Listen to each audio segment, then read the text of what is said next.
Ayo, rencanakan kematian kita seindah pernikahan kita. Coba kita ingat-ingat. Dulu kalau kita mau nikah itu, Masya Allah, semuanya serba, pokoknya gimana? Persiapannya udah luar biasa. Ya kan? Nah, ayo jadikan, rencanakan kematian kita itu seindah pernikahan kita. Apa? Yaitu jadikan amal dan ibadah itu sebagai pakaian terbaik. Kalau mau nikah itu pakaian terbaik, ya kan? The best. Nah, ayo ketika kita merencanakan kematian kita, ayo jadikan amal dan ibadah. Jadikan amal dan ibadah kita menjadi pakaian terbaik kita.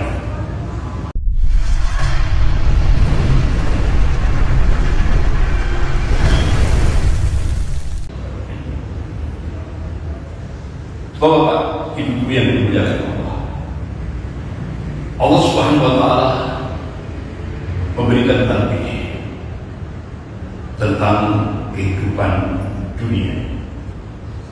Kata Allah, dunia lain. Kehidupan dunia itu permainan. Dunia walau kehidupan dunia itu sesuatu yang melalaikan. Dunia mata ulur, kata Allah, kehidupan dunia itu semu. Apakah orang Jawa mengatakan mampir mumpi? Itulah dunia.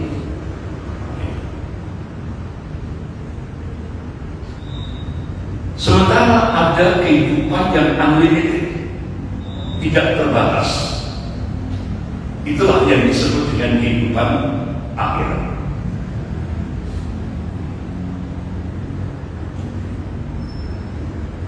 Allah ingatkan dalam surah Al-Hajj ayat 47.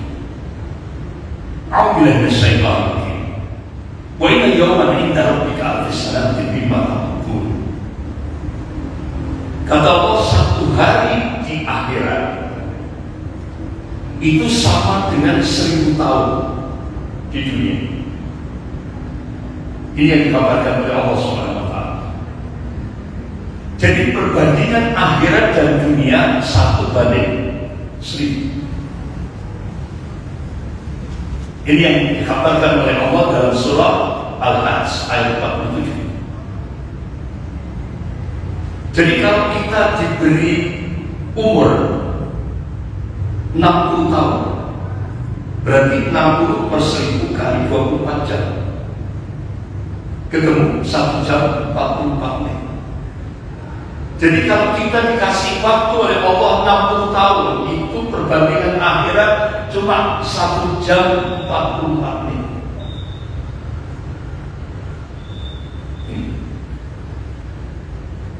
Apa kira-kira ibrah yang bisa kita ambil?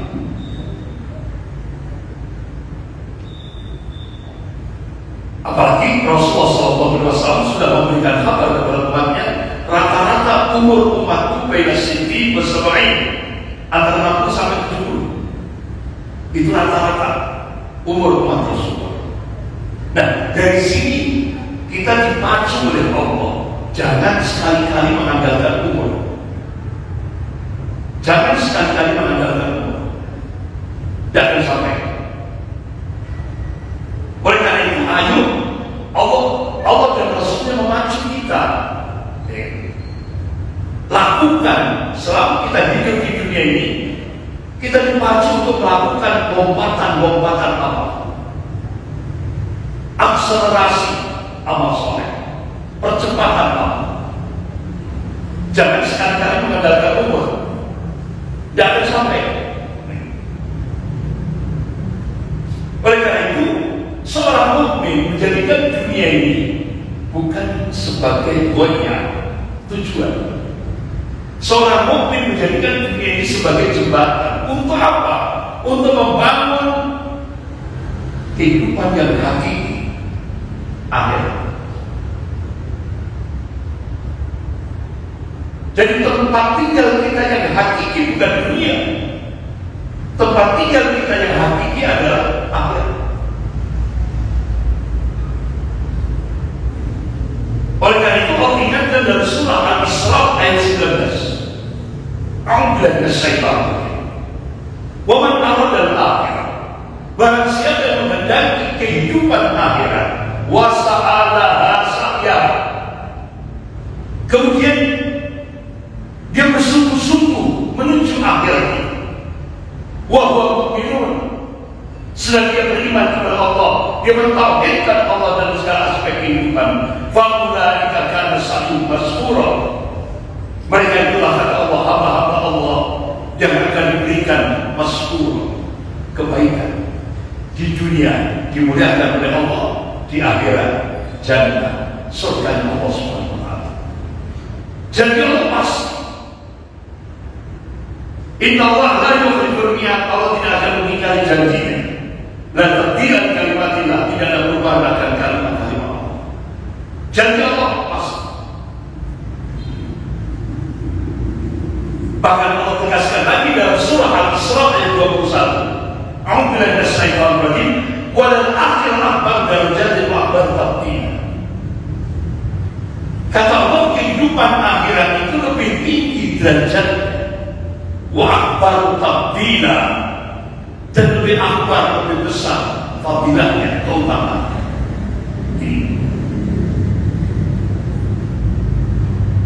Bapak, ibu yang dimuliakan, ada dua malam dan ada dua hari yang mengerikan bagi hamba-hamba Allah. Dua malam yang mengerikan itu yang pertama, yaitu saat malam pertama di alam kubur.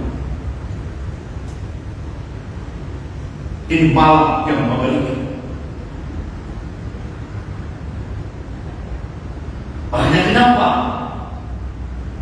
saat kita tahiyat akhir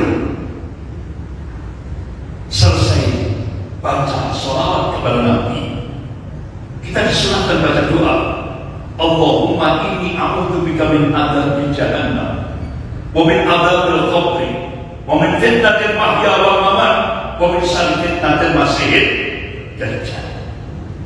Ya Allah, aku berlindung kepada Engkau ya Allah dari azab jahannam. Aku berlindung kepada Engkau ya Allah dari azab kubur.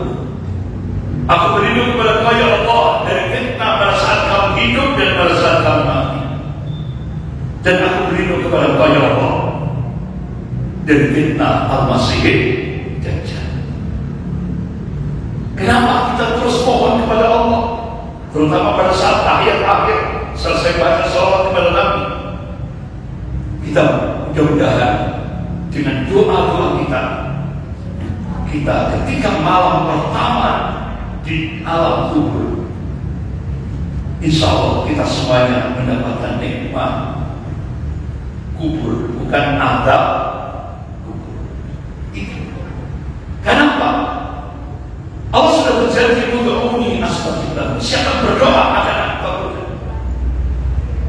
Bahkan sampai Rasulullah mengingatkan, Allah Rasulullah sallallahu alaihi wasallam, doa bukan ibadah. Doa itu maknanya ibadah. Makanya jangan lupa kita berdoa kepada Allah, berlindung kepada Allah dari azab kubur. Karena ini malam pertama yang sangat mengerikan bagi manusia.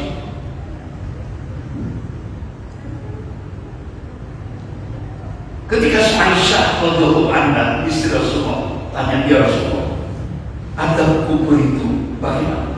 Hak yang disiksa di dalam kubur itu tidak hanya roh, jasadnya juga. Itu jawaban Rasulullah dan pertanyaan dari istrinya Aisyah radhiyallahu anha.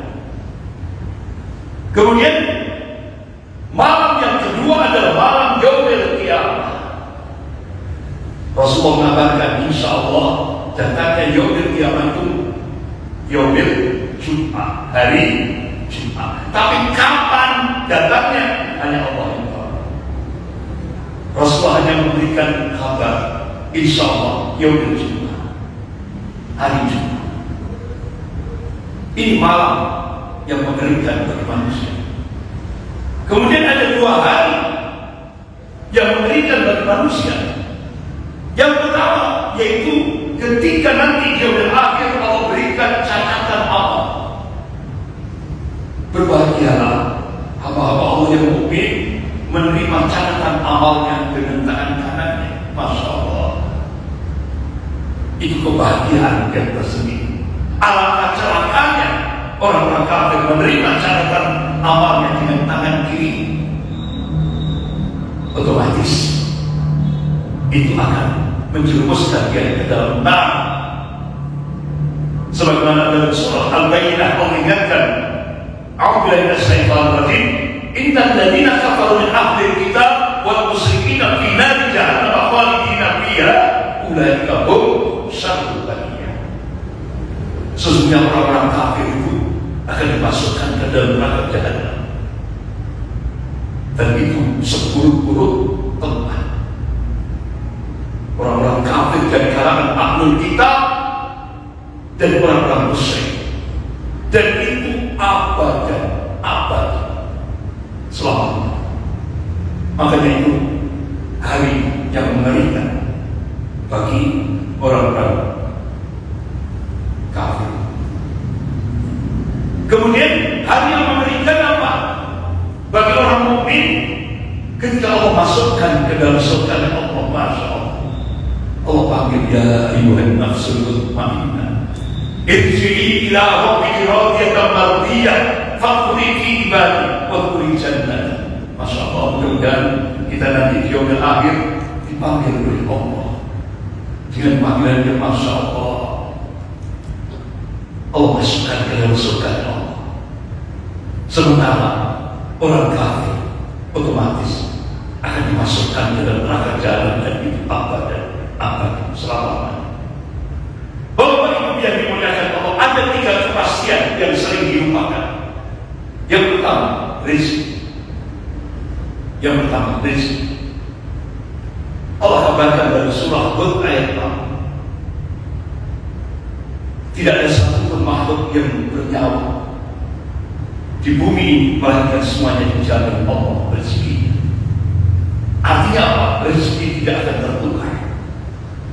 Semuanya sudah ditetapkan oleh Allah Subhanahu wa Ta'ala. Kemudian yang kedua, takdir. 50.000 tahun sebelum Allah menciptakan bumi dan langit ini, Allah mencatat takdir kita. Apakah kita nanti berakhir dengan kebaikan, atau kita nanti berakhir dengan keburukan? Itu sudah ada catatan takdir. Makanya ketika Rasulullah ditanya oleh malaikat Jibril alaihissalam tentang al-iman, Rasulullah berikan jawaban, qala antum minuna billah wal malaikati wal kitabihi wal rasulihi wal yawmil akhir wal qadar kullihi khairihi wasyarrihi. Muttafaqun alaih. Jadi kita dari rukun iman yang ke-6, takdir. Kita beriman pada takdir Allah semuanya, baik takdir yang baik maupun takdir yang jelek. Tapi Rasulullah memberikan kabar. Kalau Rasulullah SAW, la yardul qadha illa doa. Tidak ada yang bisa merubah takdir kecuali doa. Tidak ada yang bisa merubah takdir kecuali doa. Masya Allah, ada kesempatan dengan doa kita. Kemudian 3 kepastian yang yaitu kematian. Allah ingatkan dalam surah Al-Ankabut ayat 57. A'udzubillahi minasyaitonir rajim. Kullu nafsin dha'iqatul maut. Setiap yang berjiwa, setiap yang hidup pasti mati. Bapak Ibu yang dimuliakan Allah, coba ketika kita berinteraksi dengan masyarakat, alhamdulillah, kita berinteraksi, bersosial dengan masyarakat, kita akan mendapati ada orang yang sok pamer kekayaan, ada Ada yang pamer pekerjaan, ada juga. Ada yang pamer jabatan, ada yang pamer prestasi. Tapi ketika Allah kematian menjemputnya, ternyata yang dulu dibangga-banggakan dan mati-matian mendapatkan tak satu pun bisa memberikan pertolongan saat Allah kematian menjemputnya. Ternyata yang bisa menolong kita hanya amanu wa amalus saleh. Iman dan amal saleh. Bapak Ibu yang dimuliakan, oleh karena itu Rasulullah mengingatkan, qala Rasulullah sallallahu alaihi wasallam, akfiru dzikra hadimin ladan. Perbanyaklah ingat akan memutus kelezatan, yakni Allah kematian. Jadi kita diperintah oleh Rasulullah untuk memperbanyak zikrullah, ingat mati. Bapak Ibu yang dimuliakan Allah. Bahkan sahabat tanya kepada Rasulullah, ya Rasulullah, siapa orang yang paling cerdas dan paling mulia di sisi Allah? Rasulullah memberikan jawaban, orang yang banyak zikrullah, ingat mati dan siap menghadapi mati. Itulah orang yang paling cerdas dan paling mulia di sisi Allah Subhanahu wa Ta'ala. Jadi Islam mengajarkan untuk memperbanyak zikrullah, ingat mati, bukan mengingat hari kelahiran. Tapi kenyataan di masyarakat kita yang paling banyak diingat hari lahir, bukan hari kematian. Kita disuruh untuk banyak zikrul maut, mengingat mati, bukan mengingat kelahiran. Bapak Ibu yang dimuliakan Allah, apa kira-kira fadilah, keutamaan kalau kita banyak zikrul maut, mengingat mati? Yang pertama, kalau kita senang zikrul maut, mengingat mati, insya Allah kita akan disegerakan oleh Allah untuk taubat.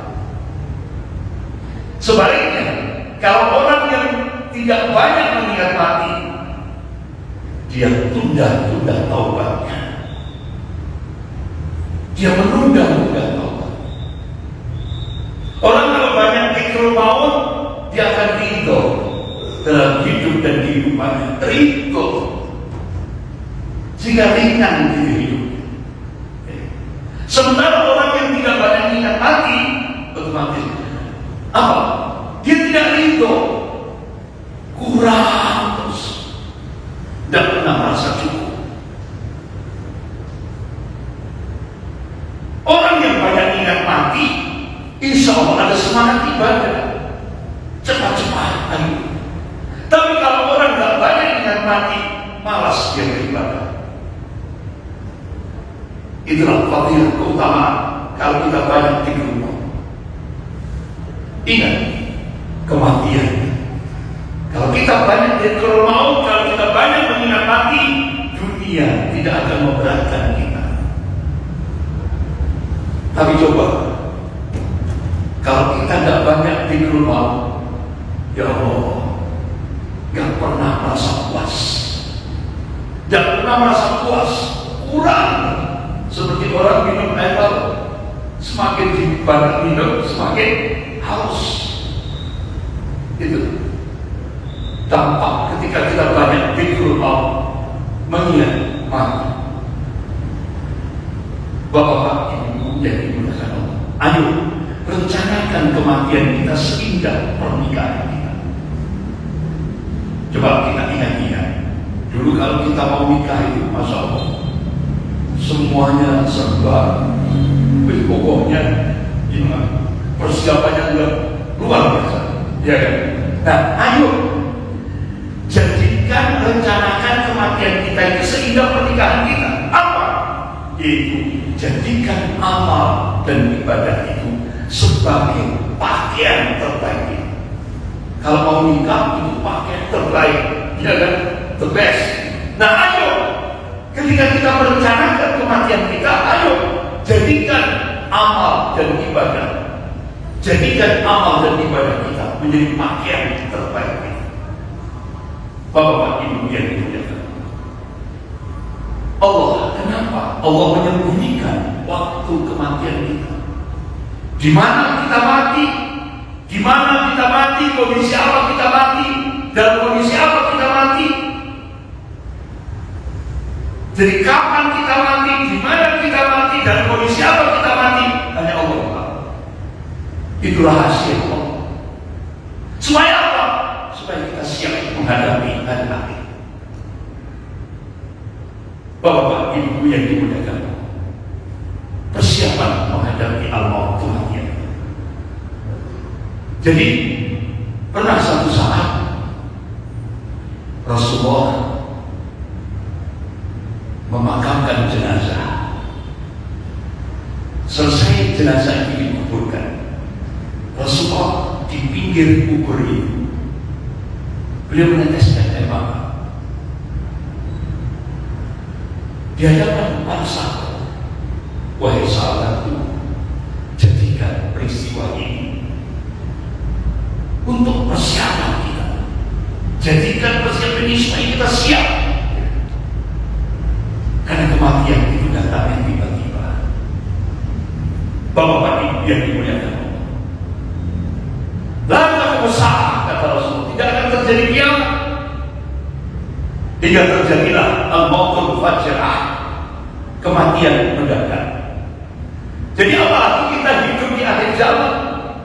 Sekarang ini banyak mati mendadak tanpa sakit.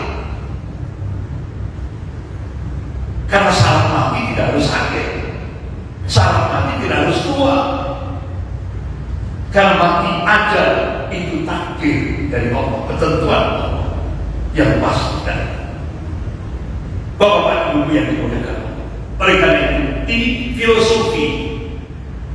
Ini dalam kitab Jamil Ulum wal Hikam juz 2 halaman 385. Jadikan filosofi hari ini kehidupan, besok kematian. Jadikan ini filosofi kita. Kalau filosofi hari ini kehidupan, besok kematian, itu kita tarik ketika kita sholat, insya Allah khusyuk. Insya Allah khusyuk. Begitu juga filosofi hari ini kehidupan, besok kematian, itu kita tarik ketika kita menjalani hidup dan kehidupan ini. Insya Allah kita diberikan kemampuan oleh Allah Subhanahu Wa Taala untuk menjadi hamba-hamba Allah yang taat kepada apa yang diperintahkan oleh Allah dan Rasul. Bapak Ibu yang dimuliakan, seringkali ketika kita hidup bermasalah, kita dengar si fulan meninggal ketika sholat, ada lagi si fulan meninggal saat sujud, ada lagi si fulan meninggal saat mengaji, ada lagi si fulan meninggal saat mengumandangkan adzan, ada lagi si fulan meninggal saat khutbah. Seperti kemarin siapa itu mantan pendeta itu, siapa?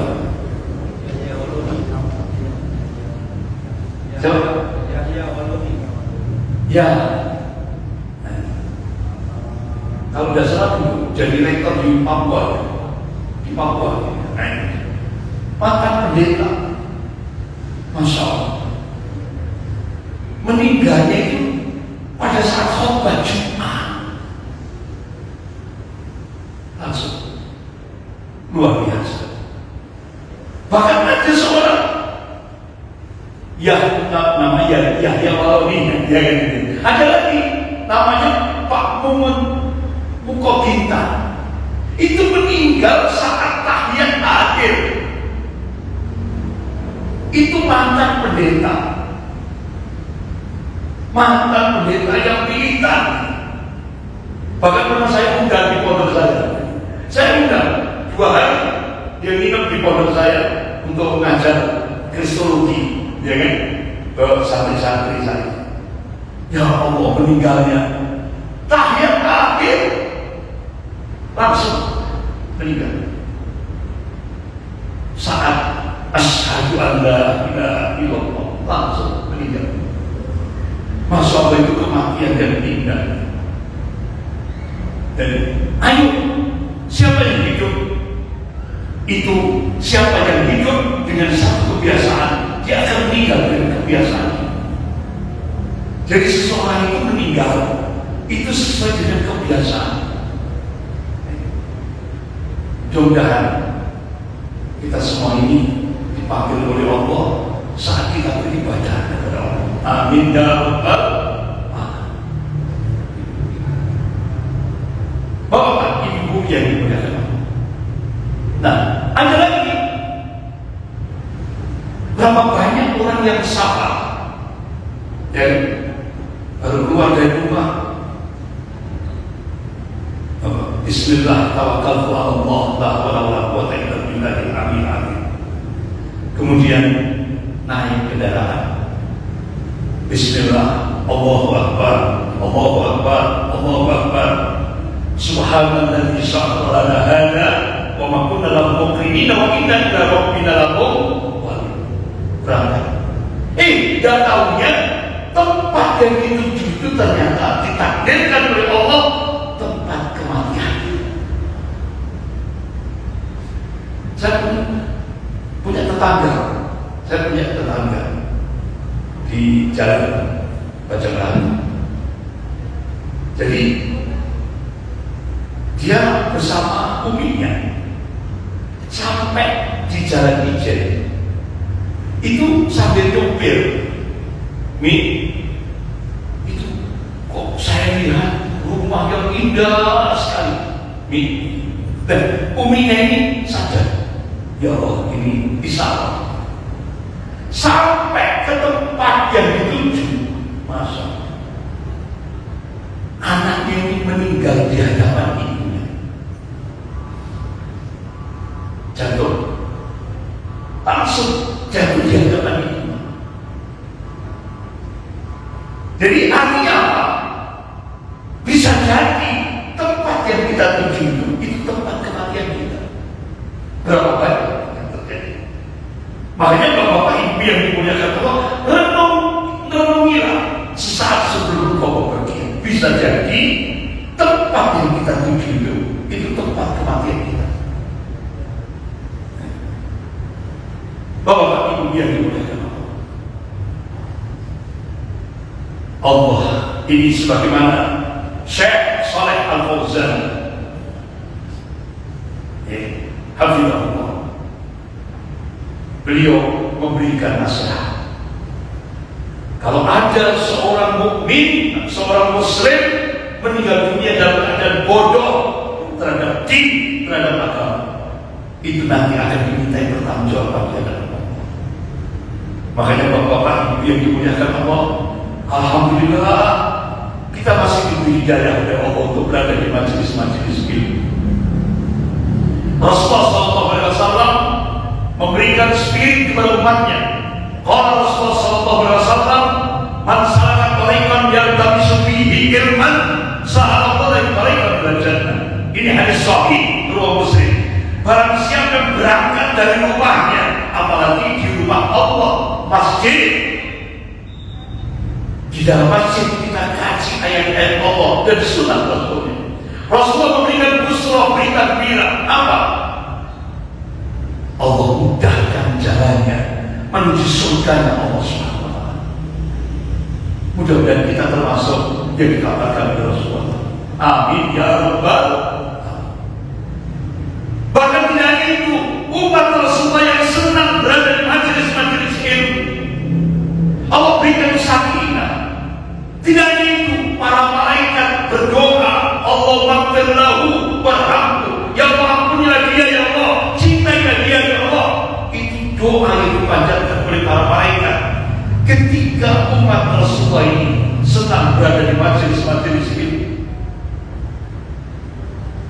Bapak Ibu yang dimuliakan, nah, Rasulullah mengabarkan tentang proses sakaratul maut.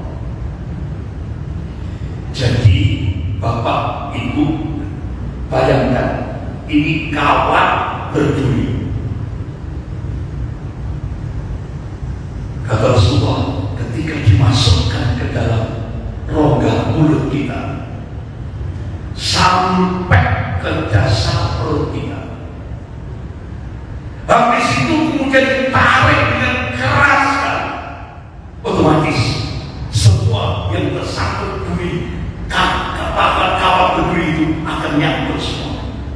Itulah proses sakaratul maut yang paling ringan kata Rasulullah sallallahu alaihi wasallam. Sehingga akhirnya Rasulullah berdoa kepada Allah, ya Allah, jangan hanya aku saja ya Allah yang merasakan sakitnya sakaratul maut. Jangan kau timpakan kepada umatku ya Allah. Masya Allah, doa Rasulullah dikabulkan oleh Allah. Jadi Bapak Ibu, kalau ini saya umpamakan teko, tempat air teko. Jadi proses sakaratul mautnya orang mukmin itu kata Rasulullah seperti air yang keluar dari teko. Masya Allah, itu karena doa yang dipanjatkan oleh Rasulullah SAW. Jadi rasa sakitnya yang seperti ini rasa sakit yang paling ringan, itu dirasakan oleh Rasulullah. Dan Rasulullah mohon kepada Allah, ya Allah, jangan kau timpakan rasa sakit pada saat sakaratul maut kepada umat. Hanya aku saja ya Allah yang merasakan sakitnya proses sakaratul maut. Ini yang paling ringan kata Rasulullah. Alhamdulillah, kita mendapatkan doa dari Rasulullah SAW. Bapak Ibu yang dimuliakan Allah, Allah Subhanahu wa taala memberikan tanbih dalam surah Al-Munafiqun ayat 10 sampai 11. A'udzubillahi minasyaitonir rajim. Wa anfiqu mimma razaqnakum min qabli an ya'tiya ahadakumul maut fayaqulu rabbi laula akhartani ila ajalin qarib fasaddaqtu wa aku minas shalihin. Wa la yu'akhirullahu nafsan idza jaa ajaluha wallahu khabirun bima ta'malun. Dan infakkanlah sebagian dari apa yang telah berikan kepada sebelum datang kematian kepada salah seorang di antara kalian. Lalu dia berkata, Rabbi laula akhartani ila ajalin qarib fasaddaqtu aku minas shalihin. Ya Allah, tunda kematianku ya Allah, barang semenit saja, 2 menit saja, tunda ya Allah, supaya aku bisa jadi orang yang, supaya aku bisa sedekah dan aku bisa menjadi orang yang saleh. Apa jawaban Allah? Wala yu'akhirullahu nafsan idza jaa ajaluha wallahu khabirun bima ta'malun. Dan Allah sekali-kali tidak akan menangguhkan kematian seseorang di antara kalian apabila ajalnya datang. Dan Allah Maha mengetahui apa yang kamu kerjakan. Dalam surah Al-Munafiqun ayat 10-11 ini Allah kasih kabar banyak manusia itu menyesal. Banyak manusia di muka bumi yang menyesal. Kapan? Saat menghadapi sakaratul maut. Dia minta ditunda, tapi Allah jawab. Dia minta ditunda supaya dia bisa sedekah, supaya dia menjadi orang yang saleh. Tapi Allah jawab, wa yu'akhirullahu nafsan idza jaa ajaluha wallahu khabirun bima ta'malun. Dan Allah sekali-kali tidak akan menangguhkan kematian seseorang apabila datang waktu kematian. Dan Allah Maha mengetahui apa yang kamu kerjakan. Bapak Ibu yang dimuliakan Allah, Al-Imam Ibnu Qayyim rahimahullah, beliau menulis dalam kitabnya Tariq Hijrul Rain halaman 308 sampai 309. Jadi barang siapa yang mengisi hidupnya dengan mahabbatullah, kecintaan kepada Allah, dia senang zikrullah, berzikir kepada Allah, insya Allah akan tampak pada saat menghadapi syahadat Allah. Makanya Allah kata dalam surah Fussilat ayat 30 sampai 32 ini, a'udzubillahi minasyaitonir rajim.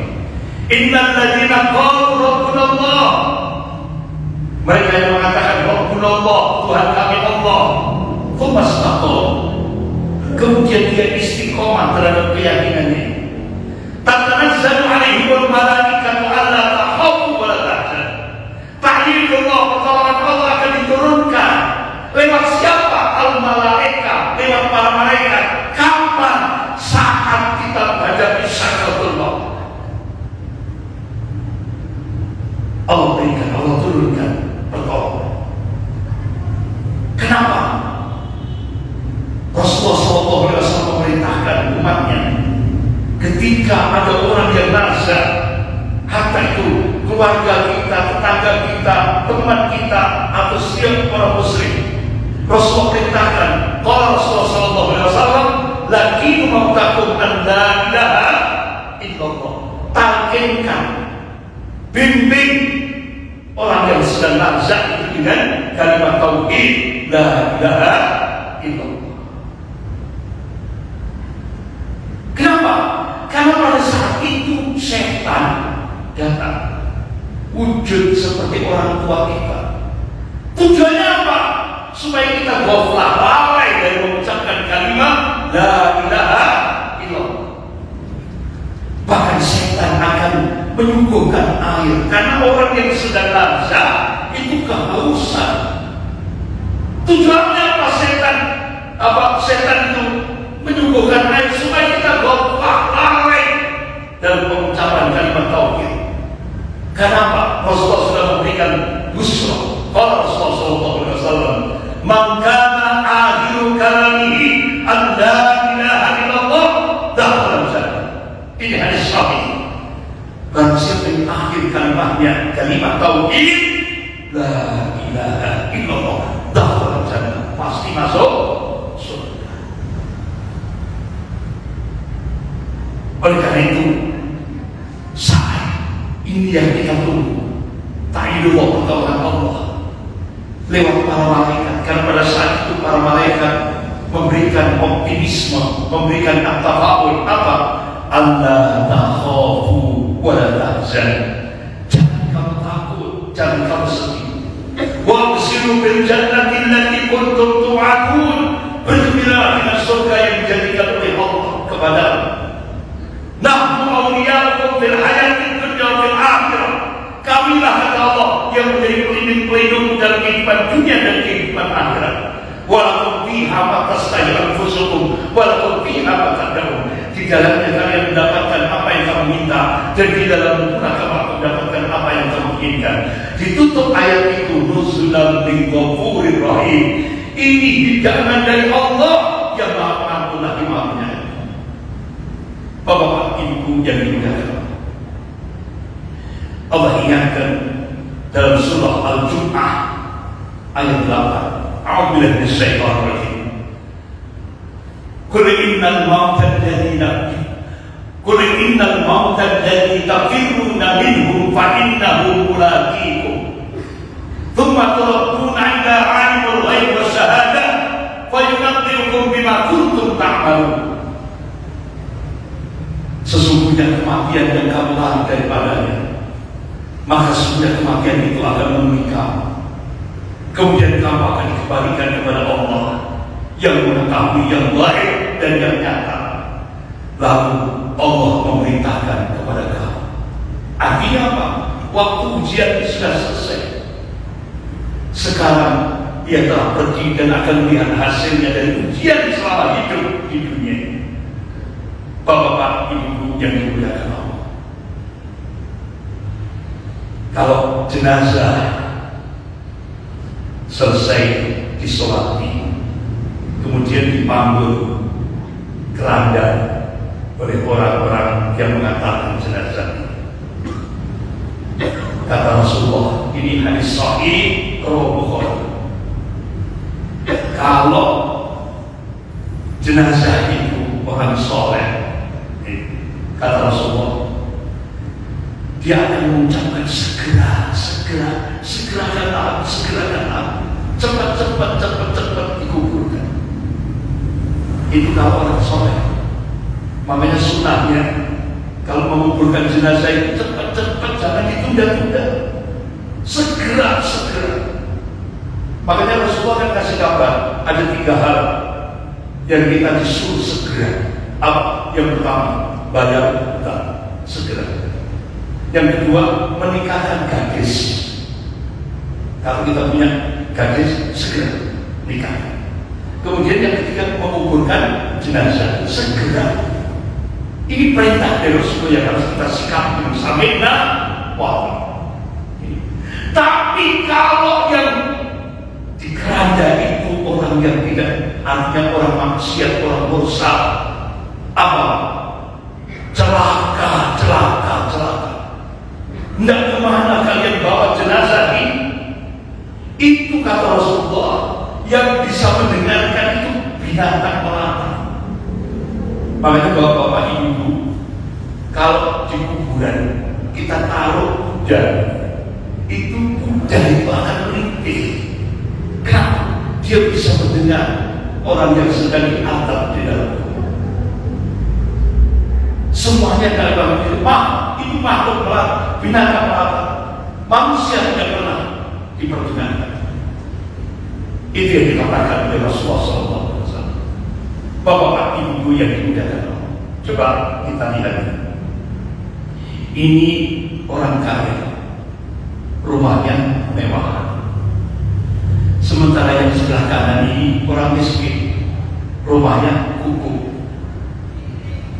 Nah saya tanya, kira-kira kuburnya orang kaya dengan kuburan orang miskin beda? Sama. Gak ada beda.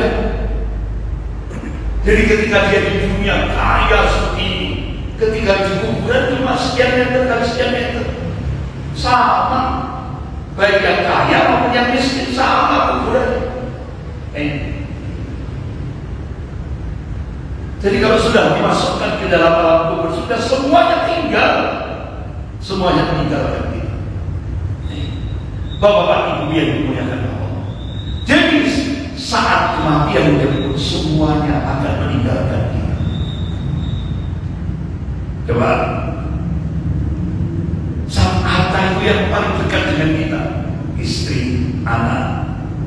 Coba, bapak ibu lihat, ketika orang meninggal, seminggu masih ingat, 2 minggu masih ingat, 3 minggu, sebulan, 2 bulan, mulai melupakan. Ada itu orang yang paling dekat dengan kita. Ya, sudah semuanya meninggalkan kita. Oleh karena itu, yang mengingat kita hanya satu Allah. Makanya mumpung kita masih diberikan kehidupan ini, perbanyak membangun mahabbatullah, kecintaan kepada Allah, zikrullah, mengingat Allah. Insya Allah kita akan terus diingat oleh Allah Subhanahu wa Ta'ala. Sementara ketika kita sudah masuk alam kubur, sudah semuanya meninggalkan. Walaupun di dunia ini kita punya grup WA 1.000 orang bapaknya dia balik sebulan sekali update, lupa semuanya akan meninggalkan kita. Yang ingat hanya satu Allah.